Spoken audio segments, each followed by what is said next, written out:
Good afternoon सगळ्यांना।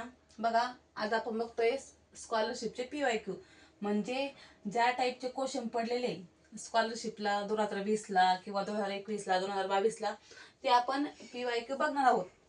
आणि ज्या टाईपचे क्वेश्चन पडलेले आपण ते सॉल्व पण करणार आहोत। आता बघा, हा जो क्वेश्चन पडलेला आहे हा 2020ला पडलेला आहे। मग ह्या क्वेश्चनला ट्रिकने कसं सॉल्व करायचं हे तुम्हाला मी सांगणार आहे। जर आपण पुस्तकाच्या मेथडने जर हा क्वेश्चन सॉल्व केला तो खूप डीप मध्ये तुमचं पूर्ण पेज भरल। पण आपल्याला काय करायचंय, स्कॉलरशिपला आपल्याला एवढा वेळ नाही, तर आपल्याला ट्रिकने कसं सॉल्व करता येईल ते आपण बघू। तर आपल्याला काय विचारलं, अर्पिताला अजयपेक्षा 20% गुण कमी मिळाले, तरी अजयला अर्पितापेक्षा किती टक्के गुण जास्त मिळाले। आपल्याला सांगितलं की अर्पिताला काय आहे, 20% गुण कमी मिळालेले, कुणापेक्षा? अजयपेक्षा। मग आपला क्वेश्चन काय विचारला, मग अजयला अर्पितापेक्षा किती टक्के गुण जास्त मिळाले। तर याला जास्त काही डोकं लावायचं नाही माझ्या तुमचं, यासाठी माझ्या तुम्हाला एक ट्रिक आहे।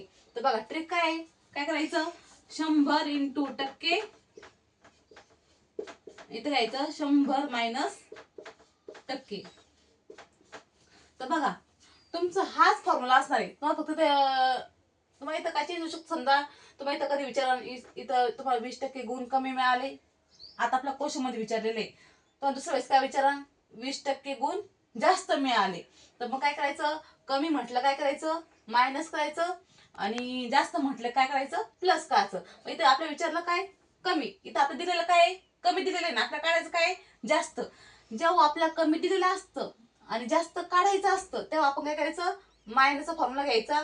आणि जेव्हा आपल्याला दिलेले गुण काय झाले, इथं दिलेले आपल्याला गुण जास्त मिळालेले आणि आपल्याला काढायचे कमी, तर तेव्हा काय करायचं, इथं प्लस घ्यायचं।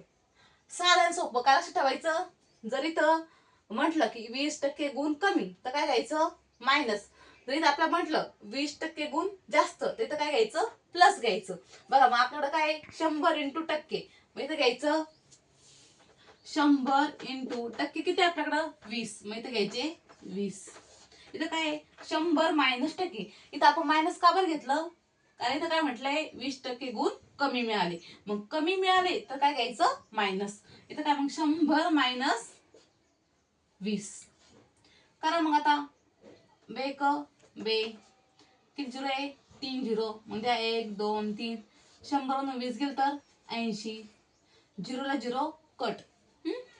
मग 8 1 8, 8 दुने 16, 20 मधून जरी 16 गेले खाली किती उरले, 4, इथे झाले 40, आणि 8 पंचे 40, म्हणजे अजयला किती टक्के गुण जास्त मिळाले, 25% गुण जास्त मिळाले। थँक्यू।